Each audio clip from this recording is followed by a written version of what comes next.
दोस्तों, आर्मी अफसर को भ्रष्टाचार के आरोप में 6 साल की जेल और सेना से बर्खास्त की। भारतीय सेना की supply unit army service corps ASC के एक कर्नल को भ्रष्टाचार के आरोप में 6 साल की कड़ी कैद, रिगरस इम्प्रिजनमेंट और सेना से बर्खास्त कैशियत कर दिया गया है। यह फैसला summary general court martial SGCM ने सुनाया, जो कि सेना के अनुशासनात्मक मामलों के लिए होता है। यह अफसर है कर्नल विकास पांडे, जिन्होंने लद्दाख में तैनात 503 ASC बटालियन की कमान संभाली थी। ये बटालियन 3 इन्फेंट्री डिवीजन के अंतर्गत आती है। कार्यवाही 16 फरवरी को शुरू हुई, 16 अगस्त को देर रात समाप्त हुई। स्थान N area, Chandigarh. Court martial की अध्यक्षता एक ब्रिगेडियर ने की, साथ में 3 कर्नल सदस्य थे। क्या थे आरोप, आइए जानते हैं विस्तार से। कुल 7 आरोप लगाए गए थे, जिनमें से सभी में उन्हें दोषी पाया गया। आरोपों का सार इस प्रकार है। उन्होंने येस बैंक, लेह ब्रांच में रेजिमेंटल फंड अकाउंट नाम से एक संस्थागत खाता खोला, चलाया और बंद किया।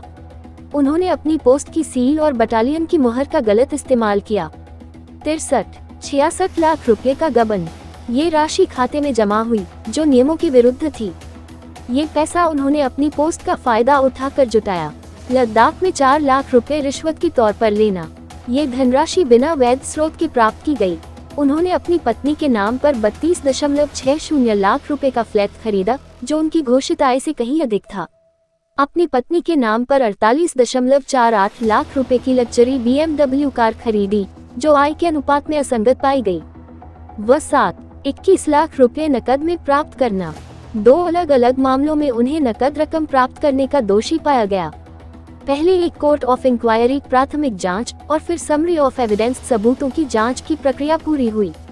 उसके बाद SGCM का आदेश आया। एक आरोप आर्मी एक्ट की धारा 52F धोखाधड़ी की मंशा से किया गया कार्य के तहत था। बाकी 6 आरोप भ्रष्टाचार निरोधक अधिनियम 1988 के तहत लगाए गए। अधिकारी की ओर से की गई कानूनी कोशिशें। कर्नल पांडे ने पंजाब और हरियाणा हाई कोर्ट में याचिका दायर की थी। हाई कोर्ट ने कहा कि सजा सशस्त्र बल ट्राइब्यूनल AFT में लंबित याचिका के निपटारे पर निर्भर होगी। कैशियरिंग का मतलब है सेना से अपमानजनक तरीके से बर्खास्त करना। इस प्रक्रिया के तहत अधिकारी को उसकी वर्दी, बैज, पदवी और सम्मान के साथ सेवा से निकाला जाता है।